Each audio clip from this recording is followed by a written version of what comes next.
नमस्कार।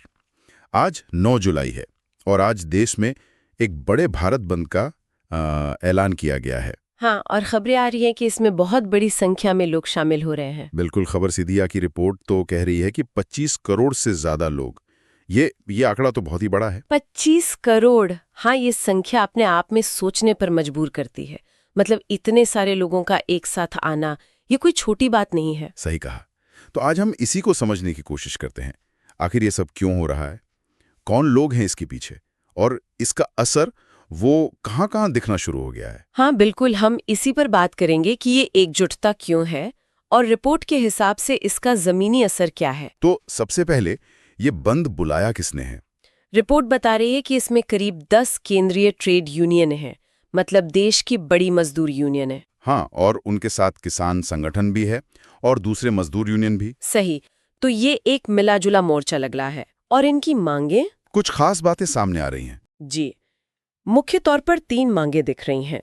एक तो न्यूनतम वेतन को लेकर है। अच्छा, मिनिमम वेज। हाँ। दूसरा सरकारी कर्मचारियों से जुड़े कुछ मुद्दे हैं जो काफी समय से चल रहे हैं शायद।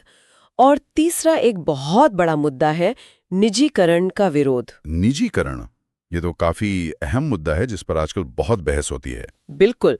और शायद यही वो मुद्दा है जो इतने अलग-अलग समूहों को, मतलब किसानों को, बैंक कर्मचारियों को, दूसरे मजदूरों को एक साथ ला रहा है। ये देखना वाकई दिलचस्प है। हाँ, ये बात तो है। अच्छा, तो इस एकजुटता का असर अब दिखने लगा है क्या? हाँ, असर दिख रहा है।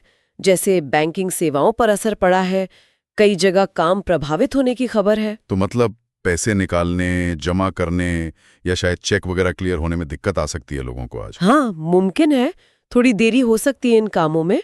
और सिर्फ बैंकिंग ही नहीं, और कहाँ? कोयला खनन और बिजली विभाग, जो कि बहुत ही महत्वपूर्ण सेक्टर है, वहाँ के कर्मचारी भी इसमें शामिल हैं। ओह, तो इसका असर तो फिर ऊर्जा सप्लाई पे भी पड़ सकता है। हाँ, पड़ सकता है। देखिए, ये सीधे-सीधे अर्थव्यवस्था की जो लाइफलाइन है उसको छू रहा है। बैंकिंग, ऊर्जा, ये दिखाता है कि इतने बड़े स्केल की हड़ताल कैसे असर डालती है। बिल्कुल, और इसमें परिवहन भी शामिल है, जैसा कि रिपोर्ट में है। हाँ, परिवहन पर भी असर है। कई राज्यों में बसें और जो लोकल ट्रांसपोर्ट है उसमें रुकावट आई है। बड़े शहरों का क्या हाल है? रिपोर्ट में कुछ शहरों का जिक्र है शायद। हाँ, बैंगलोर, कोलकाता, पटना, रांची और दिल्ली जैसे बड़े शहरों में ट्रैफिक रूट बदलने पड़े हैं ताकि जाम न लगे ज्यादा। तो मतलब आम लोगों को आने जाने में परेशानी हो रही होगी, ऑफिस जाने वालों को या जिनका रोज का काम है। सही कहा। परिवहन में बाधा का मतलब ही है कि आम आदमी की रोज की जो भाग दौड़ है उसमें मुश्किल। लेकिन एक बात और, रिपोर्ट ये भी कह रही है कि स्कूल और ऑफिस जो है वो ज्यादातर खुले हैं। हाँ, ये भी जानकारी है। स्कूल, कॉलेज, दफ्तर खुले हैं आमतौर पर। फिर भी अगर बसें कम चल रही हैं या रूट बदले गए हैं तो जाहिर है ट्रैफिक तो धीमा होगा ही, लोगों को वक्त ज्यादा लग रहा होगा पहुंचने में। हाँ बिल्कुल, दफ्तर पहुंचने में या कहीं और जाने में देरी की संभावना तो है ही। तो अगर हम पूरी तस्वीर देखें, ये जो 25 करोड़ का आंकड़ा है, अगर ये सही है या इसके आसपास भी है, तो ये देश की वर्किंग पॉपुलेशन का एक बहुत बहुत बड़ा हिस्सा है। हाँ, बहुत बड़ा हिस्सा। और इतने लोगों का काम रोकना या सड़कों पर उतरना, इसका असर लहरों की तरह फैलता है, एक सेक्टर से दूसरे सेक्टर पर। जैसा हम देख रहे हैं, बैंकिंग से ऊर्जा, ऊर्जा से परिवहन। तो चलिए एक बार फिर से मुख्य बातें दोहरा लेते हैं। आज एक बहुत बड़ी हड़ताल या बंद है जिसमें 25 करोड़ से ज्यादा लोगों के शामिल होने का दावा है। हाँ, इसे बुलाया है देश की बड़ी ट्रेड यूनियनों, किसान संगठनों और मजदूर यूनियनों ने मिलकर। सही। मांगे मुख्य रूप से न्यूनतम वेतन, सरकारी कर्मचारियों के मुद्दे और खासकर निजीकरण के विरोध से जुड़ी हैं। हाँ, निजीकरण एक अहम मुद्दा बनकर उभरा है। और असर असर बैंकिंग, ऊर्जा और परिवहन जैसे जरूरी क्षेत्रों पर साफ दिख रहा है। कुछ बड़े शहरों में ट्रैफिक पर भी असर है। बिल्कुल।